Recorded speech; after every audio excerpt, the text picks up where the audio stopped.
That's it. Public comments for any items? My name is Samantha Murphy. Before I start speaking, I'm just going to have her pass something out real quick. So that goes off.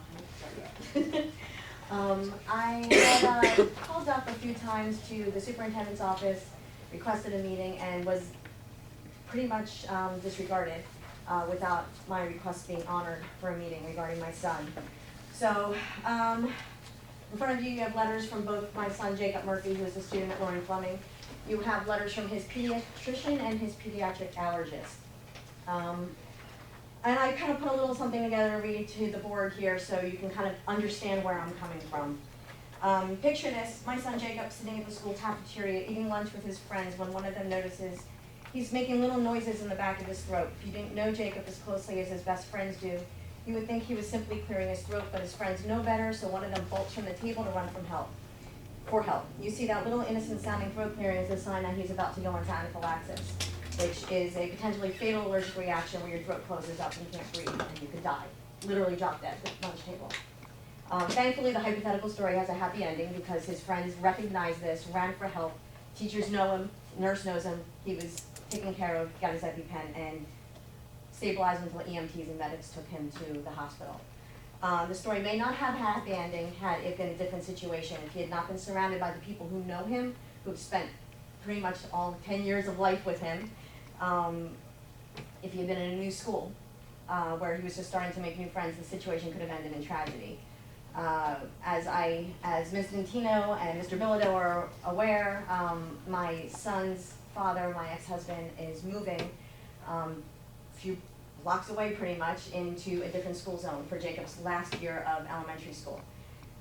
This would mean he would have to do a change for 5th grade and then change for 5th grade and then a change to Lead Landing, which was already causing us some some nerves to begin with because he was going to a new, bigger school. The comfort level was there because we knew his friends were going with him. The realistic situation I just explained to you guys illustrates why we're requesting and why we have requested Jacob to remain at Loring Fleming for one more year, just to finish out his last year of elementary school. It's also why we're so dismayed that to this date, this is the first chance I've gotten to actually explain my scenario. We understand that CHOOSE is a great school. We have no qualms about that. We know that they have an action plan in place. We know that the nurses are great, staff is great, everything. But it doesn't mean it's the safest placement for Jacob. Given the fact that his life is literally on the line at food allergy management, it's not a one-size-fits-all situation. His specific safety issues cannot be dismissed or ignored. As stated in the letters that you guys received, both his pediatrician and allergist both agree that this would be the best place for him to remain. Another thing to touch on here is that the situation is in a new place where there's no one to recognize these signs. By the time someone would realize that this was a really bad thing, kids who don't know him, it's not going to be enough time. By the time, I'm an EMT, I served Gloucester Township for years as an EMT here prior to them getting shut down. And I know adults can't even get out what's going on. Sometimes they're panicking, they medically can't speak. If Jake starts off with those little signs and somebody doesn't realize it, by the time someone realizes something's wrong, they find a staff member, the staff member comes over, they get to Jacob, they get to the nurse gets there. He's not going to be alive in that time frame. It could take 90 seconds for him to literally drop dead from anaphylaxis. This is why all these people, all these friends, the people who are around him, they're protective of him. They know what foods to keep away from him. They see someone eating a sesame seed bread. They'll say, hey, keep that away from him. They know him. They're a key part. And it sounds crazy to say kids are a key part of a food allergy management plan for a child, but they really are. Moving him to a new school to finish out his elementary school would eliminate the key link in the chain of his first line of defense and keeping him safe. That's one of the things when I send him off to school every day is I know he's safe, and I would hope all of your concerns would be for the children's safety when they go to school. When you have medical people telling you that they advise strongly that you don't move him, it would be medically unsafe for him. It's not a joke. I mean, I'm not asking to go to this school for this sport, or this school because I don't like this school or anything. That's not what I'm here for. But even though he's gonna make new friends at the new school, it's not gonna be enough time. I mean, he's not gonna have enough time. If he's at lunch the third day of school and something goes wrong, his life would be in danger. And I know that sounds frivolous. If it sounds stupid or it sounds like I'm helicopter mom, I'm sorry, that's not the case. But if this something tragic, if something happens to my son because the decision was made that he cannot go to stay where he is for 1 year, then, you know, the school district would be liable. You guys would all have it on your shoulders that, you know, your decision made it that my son or a child in the school district was either injured or dead. I mean, it's a life or death thing. And I understand this meeting was all budget centric and everything, so I apologize for coming in with all of this.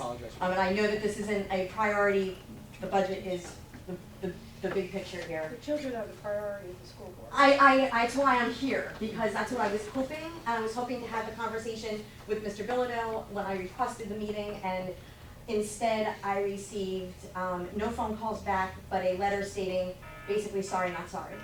And for me, as a parent, as someone who's, again, served this township for a long time as an EMT, this is really hard to stomach. Which is why, you know, speaking to both doctors, they were out of their minds upset when I explained to them what was going on, and that's why they came forward and wrote these letters stating that it was medically unsafe for the move.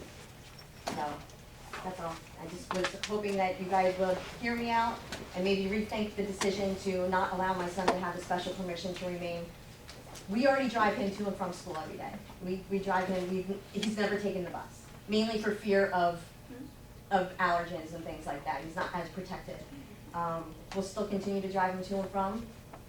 He's no burden on the school system that way. We're just asking for 1 year for him to stay at school where he is. Thank you for your time. If I can, just because Santa's emotional, Megan wants to know a little bit of Blackwood. I just want to add that since you are talking about budget, there's no cost to the school to make this decision in the best interest of this child, because his dad, who has him more than 50% of the time for custody, still lives in this township. He will go to the same middle school he would have gone if he was at Lord and Fleming. It's just where is he going for his last year of elementary school. And since busing will not be required on behalf of the school district, since it will be a waiver situation, there's absolutely no cost whatsoever to the school board, to the school district, to allow him to remain in this school for 1 year. So this decision is really about what's best for this particular child. It's really about his health issues. So just as you think about that, I would, you know, I think that's an important topic to bring up tonight, especially because it's budget. If you do deny him, there have been policies that was mentioned by your board president in the one email that Sam received. Sam asked for copies of those policies. They still have not been provided. So I would say if you are indeed going to deny him, we request that you do share those policies with us so that we can determine if we're going to take it to the next